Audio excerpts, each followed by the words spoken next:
یہ اس کے لیے تیار نہیں ہے کہ اپنے مراحت ختم کرے، یہ اس کے لیے تیار نہیں ہے کہ کابینہ کو مختصر بنا لے، یہ اس کے لیے تیار نہیں ہے کہ جو مفت پیٹرول ڈالتے ہیں، مفت گھر میں رہتے ہیں، کرایہ ادا نہیں کرتے ہیں، ٹیکسز یہ لوگ ادا نہیں کرتے ہیں، ان کے بیگمات اور اولادی بھی سرکاری گاڑیوں میں پھرتے ہیں، مزے اور عیش اور عشرت کرتے ہیں، ان مراحت کو ختم کرنے کے لیے تیار نہیں ہے۔ ان سب کے پیسے باہر کے بینکوں میں پڑے ہیں۔ میرے ساتھ لسٹ ہے، یعنی 170 ارب کے لیے انہوں نے 23 کروڑ عوام کو گلے سے پکڑا ہے، نہ چھوڑ رہے ہیں، اور خود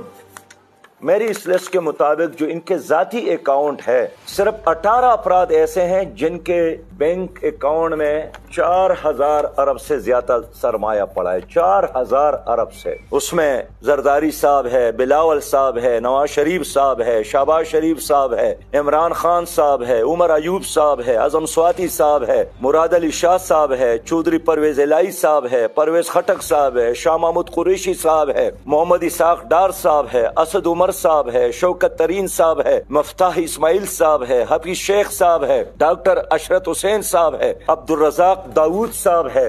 آپ اندازہ کر لے کہ سابق جرنیلوں کے اکاؤنٹ میں پرویز مشرف صاحب رحلت پر ماں گئے 2 ارب سے زیادہ، اشفاق کیانی صاحب 4 ارب سے زیادہ، راحیل شریف صاحب 4 ارب سے زیادہ، قمر جاوید صاحب 12 ارب سے زیادہ۔ ہمارے جو کاروباری حضرات ہیں، ہاشوانی صاحب 4 ارب، محمد منشا صاحب 4 ارب پاکستانی نہیں، 4 ارب ڈالر، محمد منشا 2.8 ارب ڈالر، ملک ریاض صاحب 1.5 ارب ڈالر۔ علی ھذا القیاس اگر یہ لوگ اپنے اثاثے کا زکوٰۃ بھی قومی خزانے اور بیت المال میں جمع کرے تو ہماری قوم پر مزید ٹیکسز لگانے کا، ڈالنے کا، مسلط کرنے کی کوئی ضرورت نہیں ہے، لیکن یہ قوم کے لیے قربانی دینے کے لیے بالکل تیار نہیں ہے۔ جناب وزیر اعظم صاحب نے اپریشیٹ کیا اس پاکستانی کو جس نے 3 کروڑ جمع کیے متاثرین زلزلہ ترکیہ کے لیے، تو یہ وردگان نے اپنے سارے اثاثے قربان کیے، لیکن کیا یہ بتا سکتے ہیں کہ انہوں نے بھی کوئی 1 روپیہ دیا ہو؟